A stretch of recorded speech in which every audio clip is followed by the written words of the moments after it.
We're going to move on to squaring up this cab.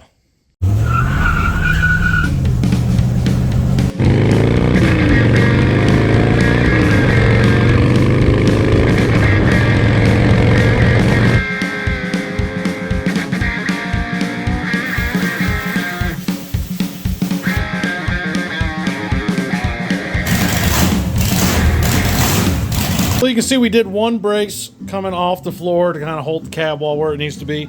And then the other brace, you can still see it's even smoking over there. That runs across the top rail.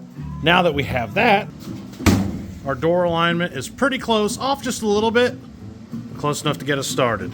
Means for our next trick, we're going to be removing this wood.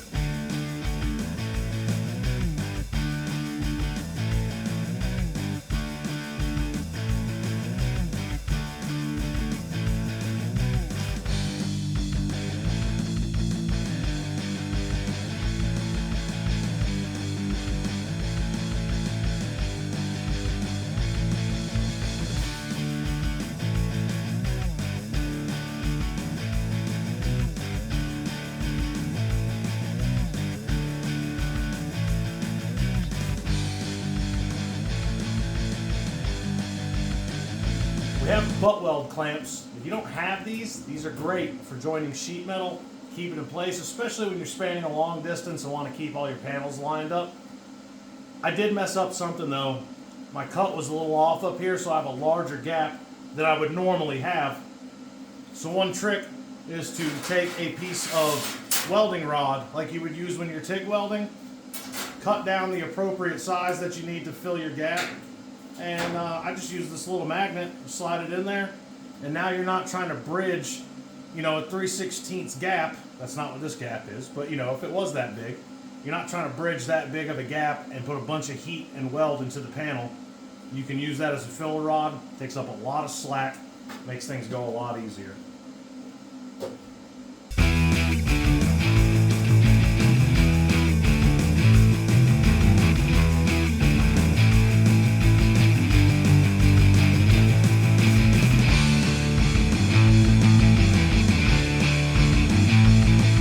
Got the top not welded fully in place, but pretty much in place. We'll finish up the final welding a little bit later. For now, I want to talk about your butt and the seat.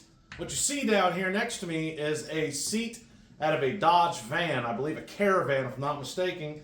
And from the masters of the internet, they all say that this seat width works good in here. So we're going to strip this thing down, take all the unnecessary BS off of it, and stick it in here. This way we can have our customer sit in the seat, we have the right height, and we can measure where his eyeballs are at. Because when you're chopping the top, you do have to keep in mind where the roof lands. If you have it too low, you'll end up driving like this. If you have it too high, it just doesn't look like it's chopped. So, let's get this thing stripped down, get it stuck in there, see how it works.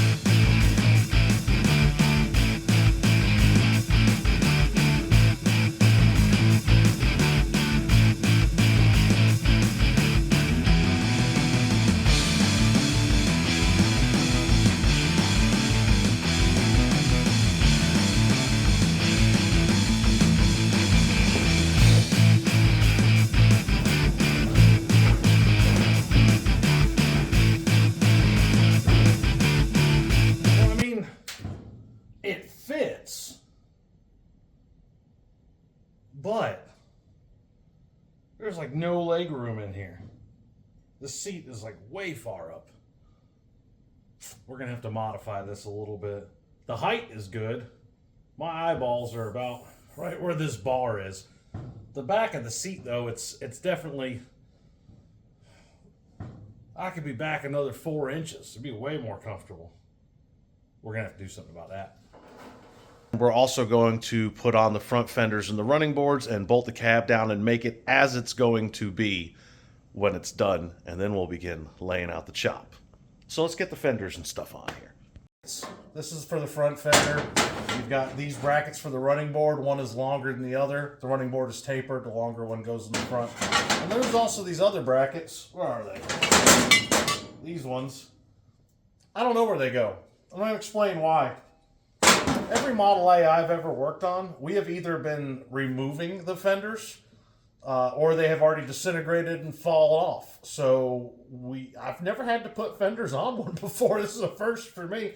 In hindsight, it would have been way smarter to install these brackets before I installed the sheet metal.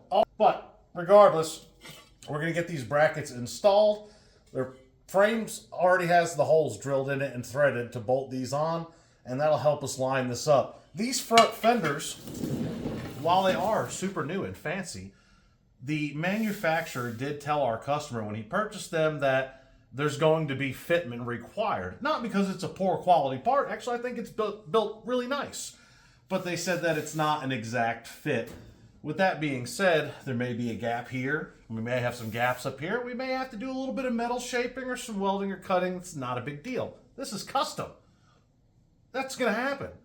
So we're going to go ahead and get these brackets bolted on. We'll get this stuff sturdied up a little bit and then see how everything really fits. Because we just have these panels held in loosely. We have nuts and bolts just loosely, hand tight, because we want to be able to move and manipulate everything and get it into a happy place.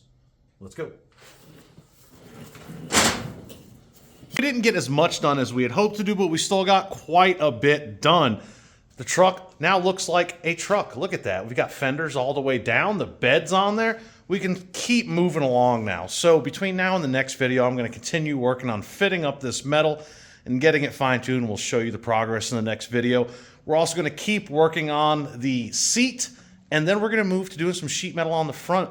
We're going to be doing that cowl panel that goes across the front, getting the grill and the hood mounted, as well as getting the steering column mocked up in there so we can get this thing ready to chop. I'm ready to chop it right now, but we can't. We got to wait. We can't chop it right now.